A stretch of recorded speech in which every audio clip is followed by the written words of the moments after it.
1907, Elizabeth and Philip have been the heart and soul of this country. Most heads of state do not last as long as Elizabeth and Philip. They have a record-breaking relationship that has weathered triumph. The young couple happily share the supreme day of their lives with their countrymen.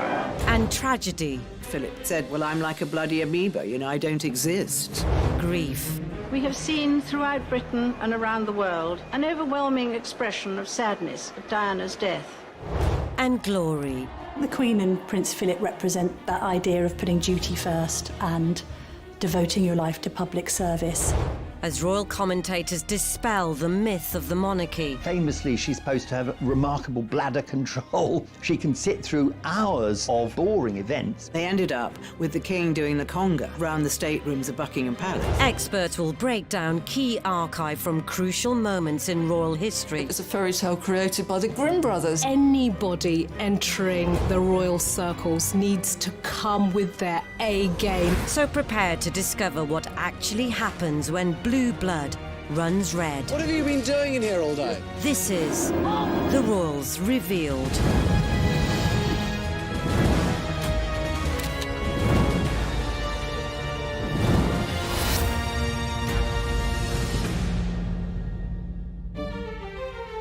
In this episode, it's revealed how the Queen and Prince Philip have stoically kept the monarchy going.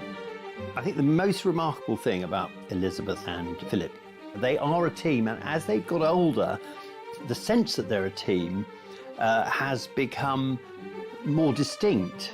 And they are also willing to hold on to tradition while also behaving in progressive ways that we can then relate to. So I think that might be the magic combination. Their consistent devotion to duty, monarchy and marriage for over 70 years.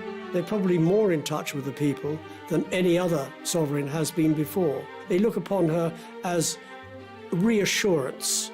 Has made them the world's most recognised royals. If you talk about the royal family, people immediately think about our royal family. But more importantly, the parents of our nation.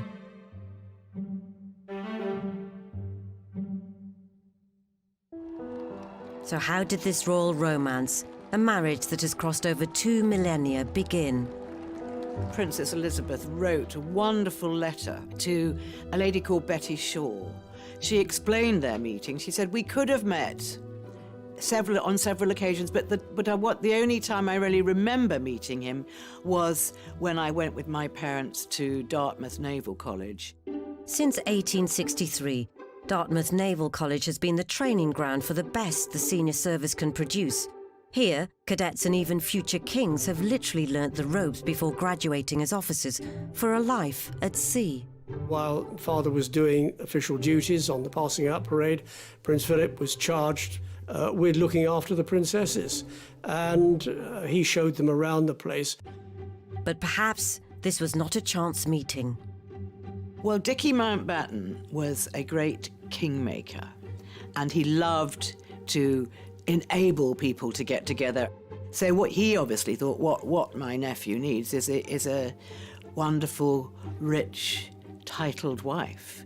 Well, I mean, you couldn't get better than Princess Elizabeth. I think this photograph of Elizabeth meeting Philip for the first time, Elizabeth was only 13, and that's very much the age when a lot of girls have crushes. And to be given this 13-year-old girl to sort of go off and play with for the rest of the day, you can almost see in his body language a kind of that slight exhaustion that an 18-year-old boy would have. Oh no, it was just the worst of all options.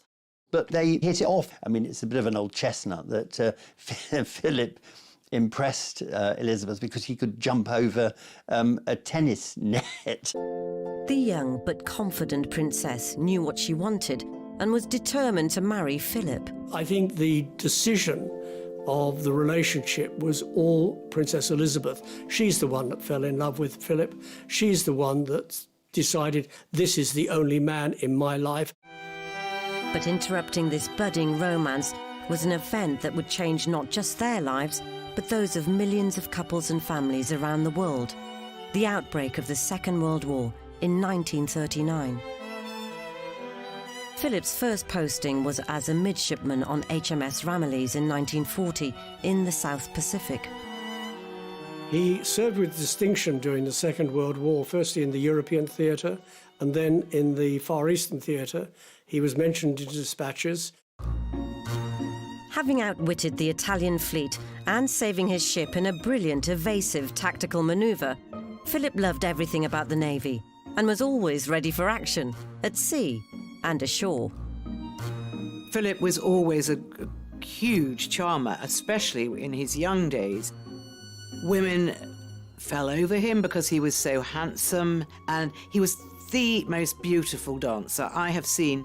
And he and the Queen had dancing in common. They're both absolutely fantastic dancers. And to this day, they still love to dance. Philip was certainly a ladies' man. I mean, to some extent, he led a sort of double life, you know. He was one of the lads while he was in the Navy. And then, you know, on leave, he would have behaved in a much more circumspect way, a much more dignified way, a way, you know, that would have fitted his role as a prince. Away for months at a time, Philip maintained the relationship by writing letters. So when he did get a bit of brief shore leave back in Blighty, Philip would be invited to stay at Windsor Castle. In 1943, Prince Philip spent Christmas at Windsor Castle, and Philip's head was then turned by the young Princess Elizabeth. With the war over and Philip finally back in Britain in 1946, he was desperate to get their relationship back on track, but there were problems. George VI was very protective to his two daughters. I think he felt that Elizabeth needed to be older, partly because Philip he had a reputation for being a bit of a lad. If he were to marry Elizabeth, he had to do it properly. He had to do it in the traditional way. The sacrifice Philip had to make to marry Princess Elizabeth was to renounce his titles. He was no longer being able to call himself a Prince of Greece and a Prince of Denmark. It made it very obvious that Philip was prepared to do whatever was necessary to make himself acceptable to the royal family and to the British public in general. On Wednesday, the 9th of July, 1947, the official announcement was finally made, with the marriage at Westminster Abbey 4 months later, on the 20th of November. This was to be the beginning of a very eventful partnership spanning over 70 years.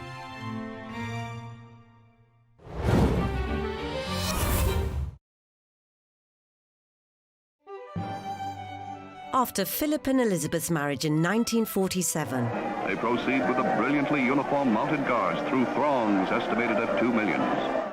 this was undoubtedly the couple's honeymoon period. In the early years of Philip and Elizabeth's marriage, before she became queen, the relationship was much closer to the traditional marriage that anyone might have had at the time. The man was the boss. He would have felt the top cat in the relationship. But married life brought inevitable change. Philip was a distinguished and serving naval officer who had just become a member of the British royal family. There was a sense that Prince Philip was delighted to be married, but felt somewhat cast adrift in his own career. Was he going to be a full-time working royal in support of a then young Princess Elizabeth? Was he going to continue with the Navy, and if so, what was he going to do? In an attempt to maintain his independence, Philip also kept up something of a bachelor lifestyle. So I think there was a sense when he first married into the royal family that he felt a little bit trapped and didn't really want a huge entourage around him scrutinising his every move. One way of escaping the royal routine and palace pressures was the Thursday Club. Philip had his male friends. Amongst them was the photographer Barron. And Barron introduced Philip to something called the Thursday Club. When people got to hear about the Thursday Club, they imagined it was some sort of place where the men got very drunk and then went off with all kinds of women, which actually wasn't the case. There was a lot of sort of male laughter and drinking, but there wasn't womanizing. It was all hijinks, but essentially harmless. Elizabeth even referred to the Thursday Club as Philip's funny friends, but seems to have accepted he was a man of his time and background, just as she was of hers. Philip himself said she's incredibly tolerant and understanding. When they were first married, he was allowed to go and do his thing because otherwise it would have been very difficult for him, always playing second fiddle to Elizabeth and being this person in the background without not really having a role. Despite the clubland capers, Philip and Elizabeth were quick to produce an heir. Prince Charles was born in 1948. He was the first baby born to a British heir presumptive in 1,000 years. But Philip was still a serving naval officer, keen to advance his career, and in late 1949 was posted overseas to Malta as first lieutenant aboard HMS Chequers. Probably the happiest time was when Philip was posted to Malta, and Elizabeth spent months there. She did. Well, these weren't flying visits. She really enjoyed it. It was an exotic location. Because you forget being queen in waiting, being a member of the royal family, there are a lot of constraints. And when you live abroad, some of those constraints either disappear or they change. Philip took work seriously, making his new ship, HMS Magpie, one of the finest in the fleet. But the best times were when the couple were together, or at least nearby. When Prince Philip was at sea, the Queen used to stay on HMS Surprise, and the couple, newly married and still full of a sense of excitement, used to signal to each other from ship to ship. There was a famous signal, I think, from Surprise to Magpie, saying that the princess was full of beans, and the prince replied, "Couldn't she have something different for breakfast?" But whilst the young, loving couple were having fun in the sun, there was trouble on the horizon. The ever-deteriorating health of Elizabeth's father, King George VI. George VI, like his father, was a heavy smoker. He was very ill from the late 1940s, had to have one lung removed or part of it removed. I think it was generally accepted his health was so poor that he would not survive that much longer. And he was aware at the same time of just how young Elizabeth was and what an enormous burden she would suddenly have to cope with. On the 31st of January 1951, heir apparent, Elizabeth and her husband Philip took over her father's royal responsibilities by flying out to Nairobi, Kenya for the opening leg of a Commonwealth tour. So they arrived in Nairobi, they spent a couple of days there, and then they drove out to their fishing lodge, Sangwa Lodge. And from there they went to a viewing platform called Treetops. Elizabeth had been talking to the game warden about how her father had actually told her that he was able to lift a gun and that he'd been out shooting.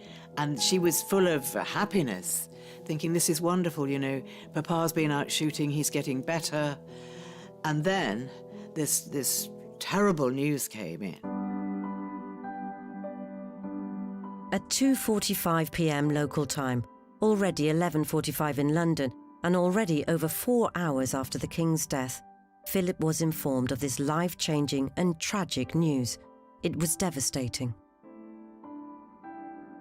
When Lord Charteris told Prince Philip that the King had died, I think there was a moment where he lay back on a hammock and put a newspaper over his face, I think, just to give himself 5 minutes to think not only how to break this news to his wife, but also probably to contemplate what the future lay for them both at that very moment. But he immediately knew what he had to do. So he went and woke Elizabeth, and he walked her down to the river at the bottom of the garden. And he walked up and down and up and down. And we have all this detail because, Pamela Mountbatten, who was the lady in waiting, she was watching. That they were watching, and they knew that Philip was telling her. And then they came back into the lodge, and Pamela Mountbatten was about to put her arms round the now Queen, but she suddenly realised she was Queen, so she dropped into a curtsy.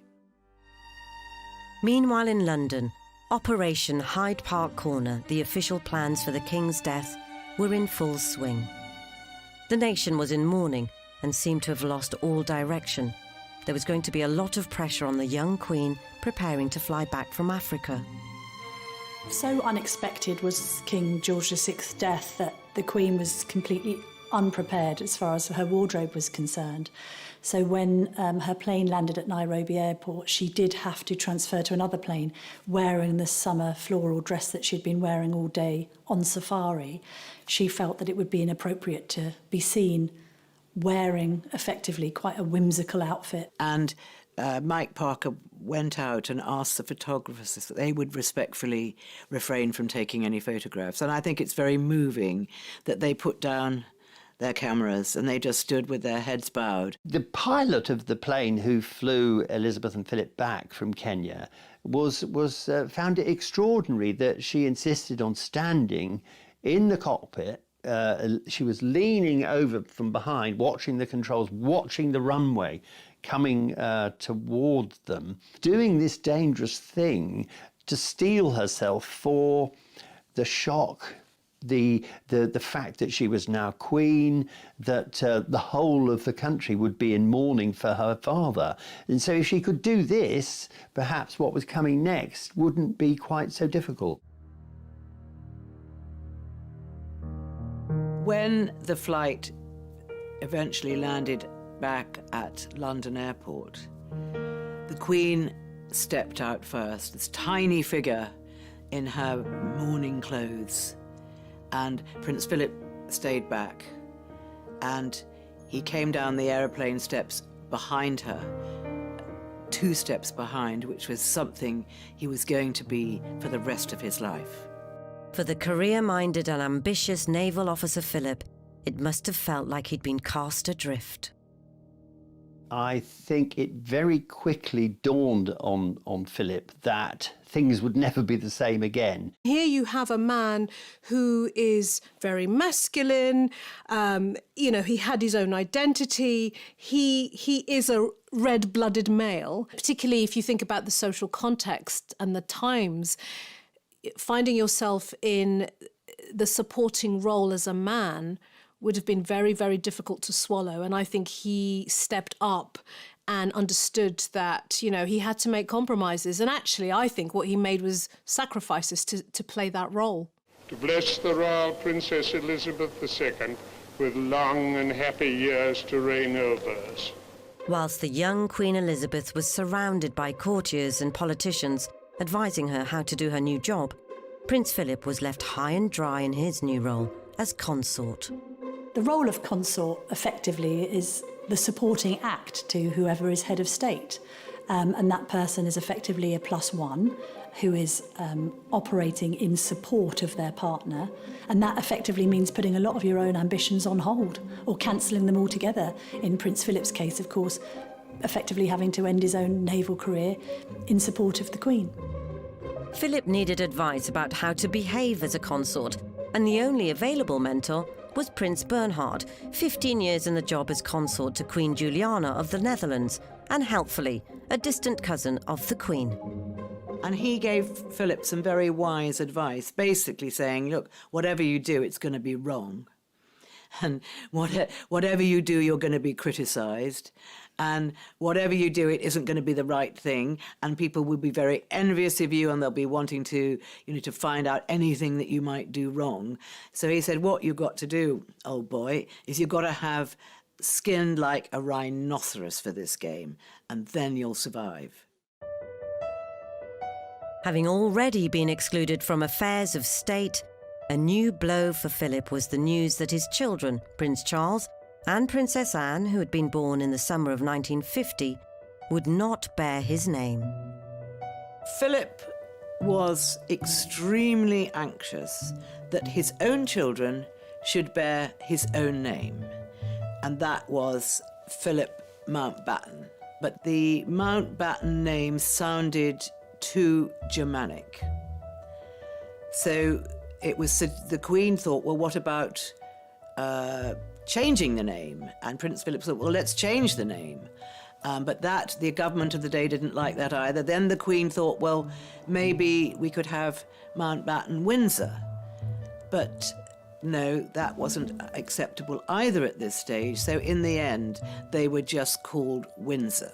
And this upset Philip hugely, because he famously said, well, I'm like a bloody amoeba, I don't exist.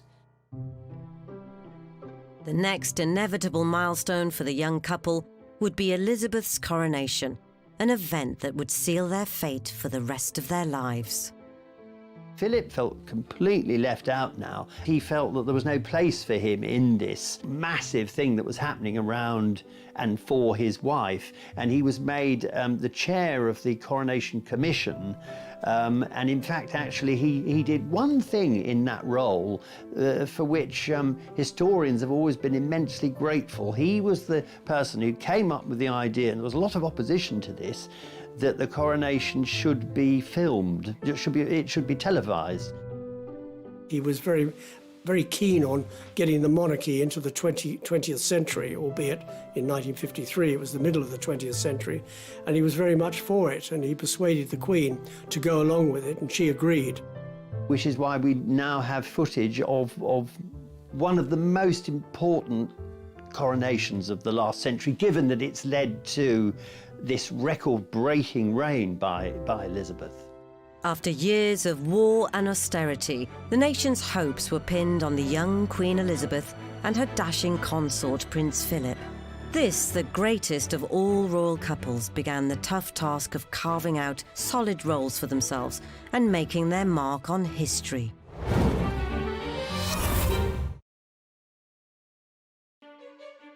For all monarchs, the duty of dynastic succession is the most important. Continuing the family line is meant to create stability, consolidate power, and maintain tradition. But the royal commitments now dominating Elizabeth and Philip's lives, such as the 1951 Canada tour, duty came first, and that meant country, not kids. There was a bit of consternation at the notion of the Queen and Prince Philip going away on tours that lasted months on end. This idea that the Queen and Prince Philip were quite unfeeling as parents, I think, permeated. In the early years, Philip was juggling a naval career with desire for a bachelor lifestyle and royal duties. The demands of fatherhood further complicated things, and he treated his children very differently. I think Princess Anne was always regarded as a bit of a daddy's girl, very much having the same temperament as her father, the same interests. Prince Philip famously saying that if it didn't fart or eat hay, then Anne wasn't interested. I think Prince Charles, by his own admission, had difficult relationships with both of his parents. I think he found his mother, the Queen, lacking in emotion at times, and his father to be a little unsympathetic. But Philip still played an important, even defining role in their upbringing, especially when it came to decisions about their education. Philip had had a very tough childhood, and it made him a very tough man. And when he came to time to be a parent, I don't think he was the sort of parent who believed in mollycoddling his children, and especially his sons. And I think myself that Charles suffered very badly as a result. And I think when he was a baby and then a toddler and a young boy, I think Philip felt that he needed to be toughened up. The Queen acquiesced, as she usually did with Prince Philip on matters of the children. She let him handle it because she was so busy being Queen. A man, if you like, who's been stripped of multiple roles to become the Queen's consort, effectively emasculated in a lot of ways. But then to step into the role of taking charge of your children's education is an incredibly powerful role, because what you're doing there is shaping their future. Charles initially was educated sort of on the nursery floor and then ended up going to school where he had quite a miserable time, and subsequently ended up at Gordonston, where he had an equally miserable time, describing it as coldits in kilts. Anne, on the other hand, was homeschooled and then insisted that she should be sent to school. She didn't want to be educated on the nursery floor, and she ended up going to Benenden and enjoying it, but wasn't particularly academic. Things were very different for Andrew and Edward. On the 19th of February 1960, 12 years after Philip and Elizabeth were married, Andrew was born. He was the first child to be born to a reigning monarch in over a century. By the time that Prince Andrew was born in 1960, the Queen knew exactly what she was doing, and Andrew enjoyed a far more hands-on relationship with his mum. Andrew was shielded from the press. There weren't even any official baby snaps as the proud new dad took them all himself.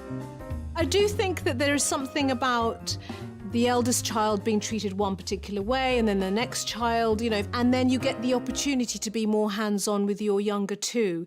They're going to have a different version of you as mum. That is going to change the dynamics of those relationships and how they behave.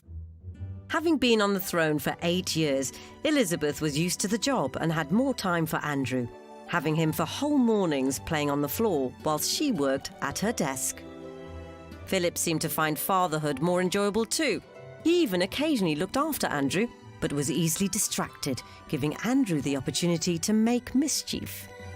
The Queen's head coachman at the time told me a wonderful story about Prince Andrew making a horrible nuisance of himself down at the Mews in Windsor. And he would go round there and he'd sort of kick the horses' feet and, tweak them to make them do something, and then watch the reaction of the grooms and things. And he was being such a pest one day that they picked him up by his sort of shoulder and the seat of his pants, and they threw him on the dung heap.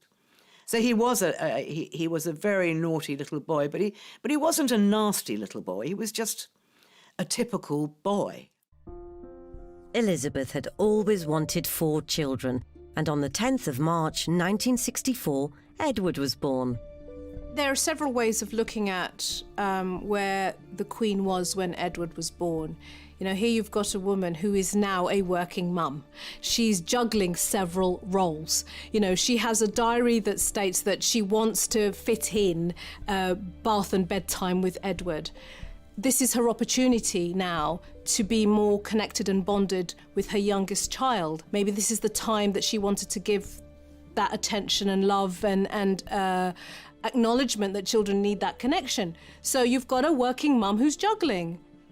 Way ahead of her time. Whilst the Queen was embracing change and adapting to new parenting trends, rumours persisted that family man Philip was also very much a ladies' man. I think the rumours about Philip's infidelities have persisted because there are so many of these that it's very difficult to believe that he has always been whiter than white. Prince Philip has always liked glamorous ladies. He's never made any pretense that he doesn't. That he's always had an eye for the best-looking girl in the room. Philip has always liked to flirt and make suggestive remarks, and apparently the Queen is always the first to make jokes about his flirtatious nature. And ultimately, whatever the rumours, they're still together.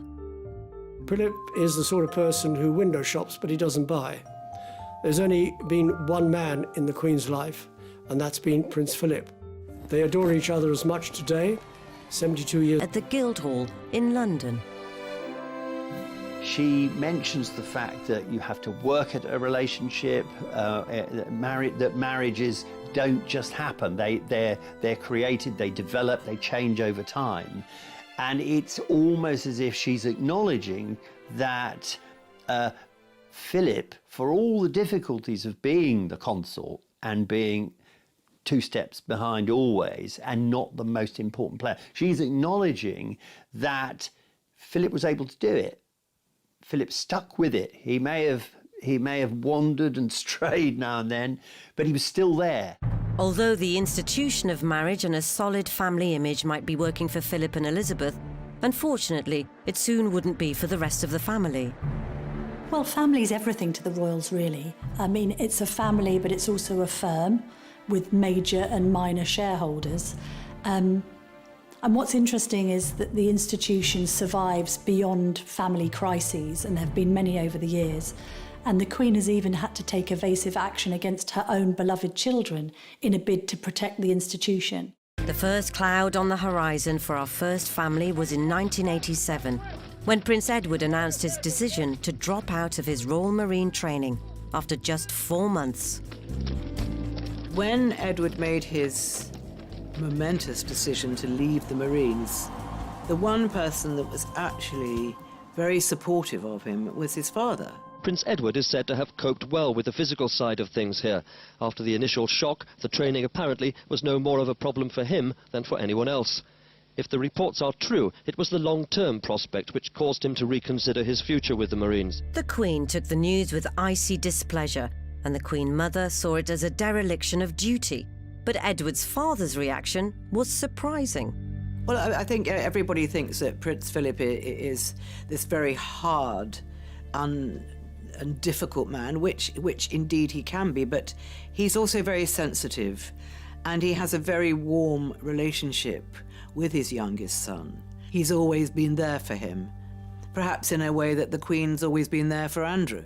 What's interesting about Prince Philip stepping in may be much more about Prince Philip's journey as a parent. He has had a relationship with his older son where he pushed him down a particular path and persuaded him to go to schools and wanted him to be less emotional than he was, and maybe he learnt something in that process. Parents make mistakes, and if you learn from them, good for you, and maybe this was one of Philip's learnings.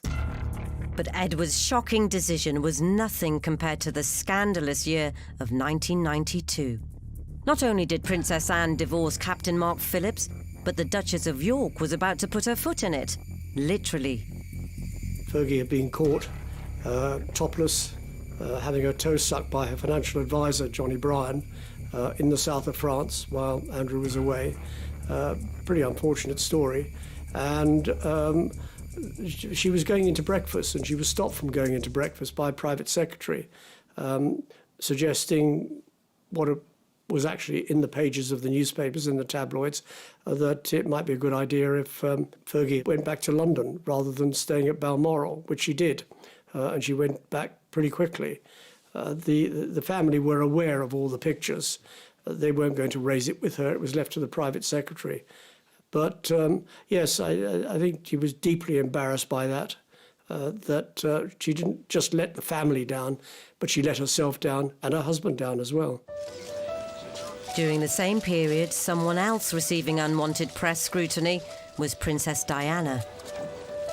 When Diana was in her most difficult stage, which was probably during the period, when the marriage was really going wrong, and it was what we called the War of the Waleses. Diana was doing terrible damage to the institution of the monarchy, which is what Prince Philip had given up his whole life to support. And it was just the endless headlines. A divorce, however painful, was inevitable. But after its announcement, things just got worse. I think what's interesting about 1992 is the palace completely lost control of the situation when it came to the War of the Waleses. The prolonged crisis that engulfed the royal family created a vacuum that was only filled by news coverage and speculation. It was like the greedy monster that kept on needing to be fed. I think at the point where Diana decided to collaborate with Andrew Morton's book, Diana, Her True Story, and indeed give the famous Panorama interview, the Queen's patience was wearing rather thin. As a result, tension was visible at Royal Ascot as the second instalment of Morton's book was rolling off the press. Diana was always the most telling with her body language, and she could say more in one pose in a photograph than most of the royals said in a lifetime of footage. And so we see Prince Philip at Ascot looming near Diana. Now, this is a different Diana to the one that we saw at the wedding, because by now she's a lot more womanly. So she's wearing this very high fashion outfit, very loud, spotted outfit, elegantly and with utter confidence. The mouth has dropped and she looks slightly reflective. So clearly the illustration of a rift between those two characters going on there. After 45 years of marriage and thinking the worst must be behind them, in 1992, everything seemed to be going wrong for the royal couple. 1992, of course, will forever go down in history as the most appalling year for the royal family. 3 out of 4 of the Queen's children divorce. A lot of the salacious details concerning the breakdown of these high-profile marriages is played out in the tabloids. And then to cap it all off, Windsor Castle nearly burns down. 4 days later, at the Guildhall, the Queen delivered her sympathy speech to a standing ovation. It has turned out to be an annus horribilis.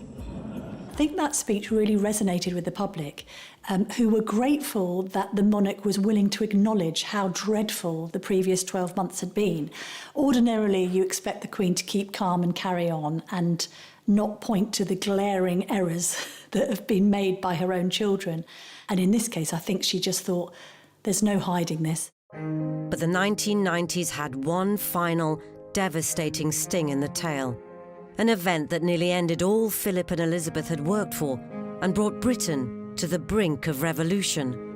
Just to confirm the news that Diana, Princess of Wales, has died in a car accident. Marriage of Philip and Elizabeth, and more importantly to the monarchy, happened in the early hours of the 31st of August 1997. Just to confirm the news that Diana, Princess of Wales, has died in a car accident in Paris, which also killed her companion, Dodi Fayed. If in life, troublesome and difficult for the monarchy, in death, she became a force beyond control. And for the royal couple, it brought all their sacrifices and tireless work to the brink of ruin. When she died, the whole of Britain and the whole of the world became hysterical with grief. And this was not predicted at all by anyone, least of all the royal family. When there's this huge national feeling, it has to be channeled through the monarch. And Elizabeth, or this was the perception, wasn't doing her job.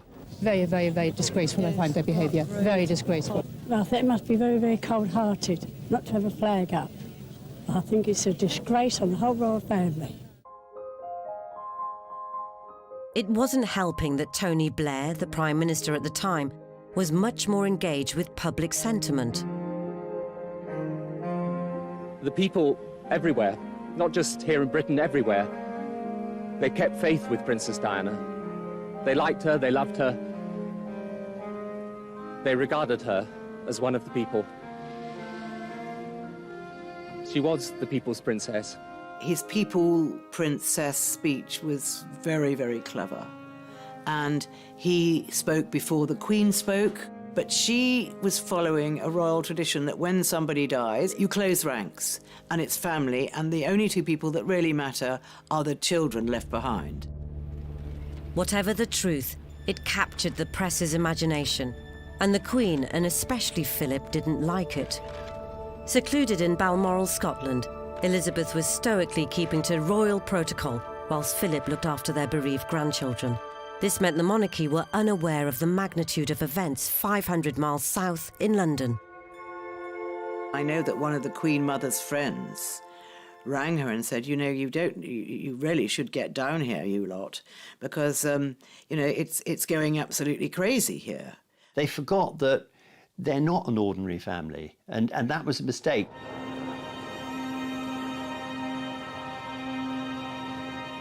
When they finally returned to London, the Queen was shocked. And she was actually quite nervous because there was a very bad feeling, almost of revolution, which I've never felt before or since, and I don't suppose the Queen has either. She stayed stoic. She was almost unflinching in that situation, and that shows a remarkable capability in terms of self-control. But all Elizabeth's stoicism was put to the test the following day in a rare address to the nation. First, I want to pay tribute to Diana myself. What you can see that is unique in my experience in the Queen's body language, she does 10 lip licks. I share in your determination to cherish her memory. This can be read again in different ways. Often when people get a burst of adrenaline, when they get nervous, when they get anxious, when they get fearful, the mouth dries, and that would definitely have caused a necessity of licking the lips. I may be seeing it as fear, maybe a little bit of anxiety, and I'm going to make a blend. I think it might also be tinged with a little bit of annoyance that she's having to do it anyway. Although the Queen's public address was criticised as being too little too late, her and Philip's presence back in London and at the funeral proved enough for public sympathy. We all know what it's like to suffer a loss and a pain, and to see the monarch doing the same back, you feel much, much closer to her. So at that point, to see her in that state, I think a lot of people probably wanted to put their arms around her. Philip also had a hand in maintaining the threatened monarchy. He was absolutely devastated for his grandsons, extremely close to both boys. It was he who was instrumental in persuading them, rightly or wrongly, to walk behind Diana's coffin, simply by saying that he would be there to support them.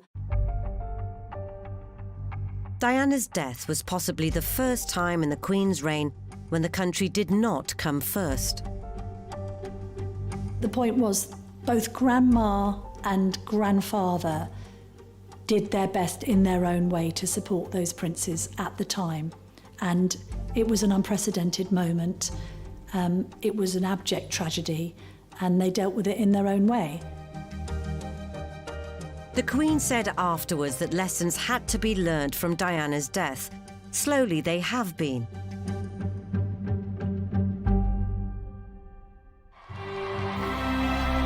And it's worked, with affections reaching new heights in 2012 for the Queen's Diamond Jubilee.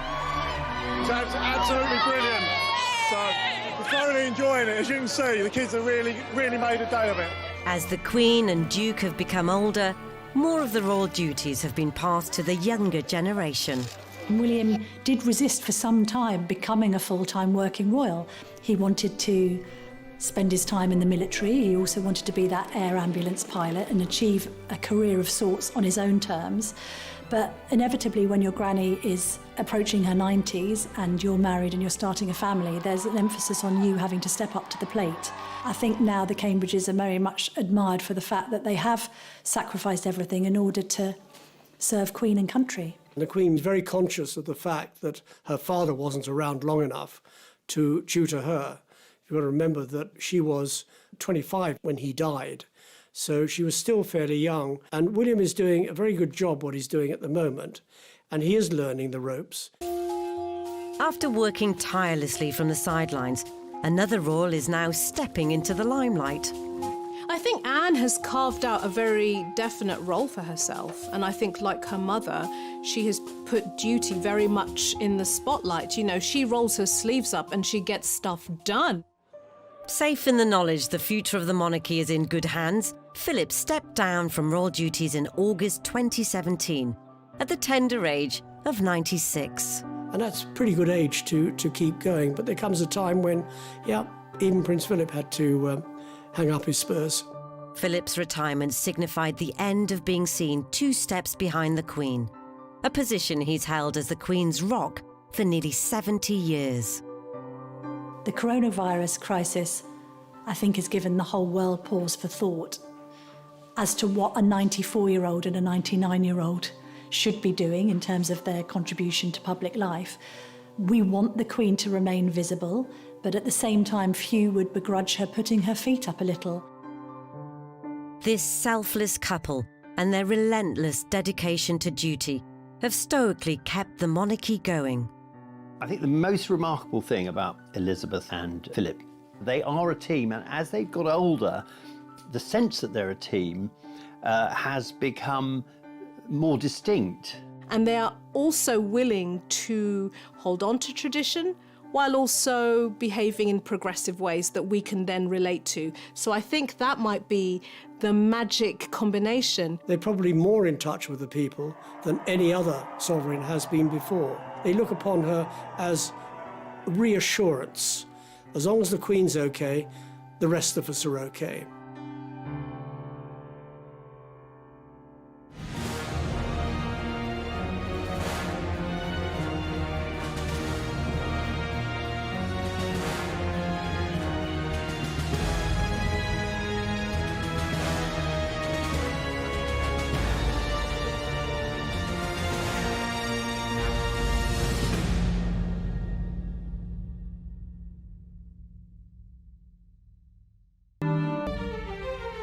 In this episode, it's revealed how the Queen and Prince Philip have stoically kept the monarchy going.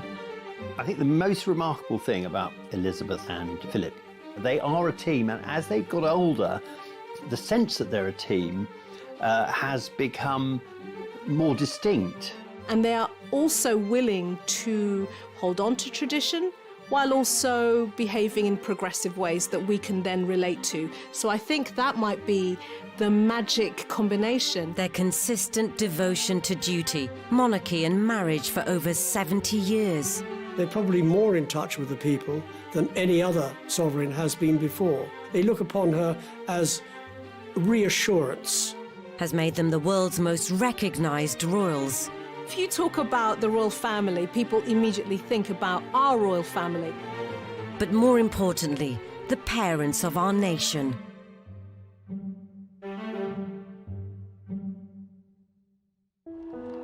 So how did this royal romance, a marriage that has crossed over 2 millennia, begin? Princess Elizabeth wrote a wonderful letter to a lady called Betty Shaw. She explained their meeting. She said, we could have met on several occasions, but the only time I really remember meeting him was when I went with my parents to Dartmouth.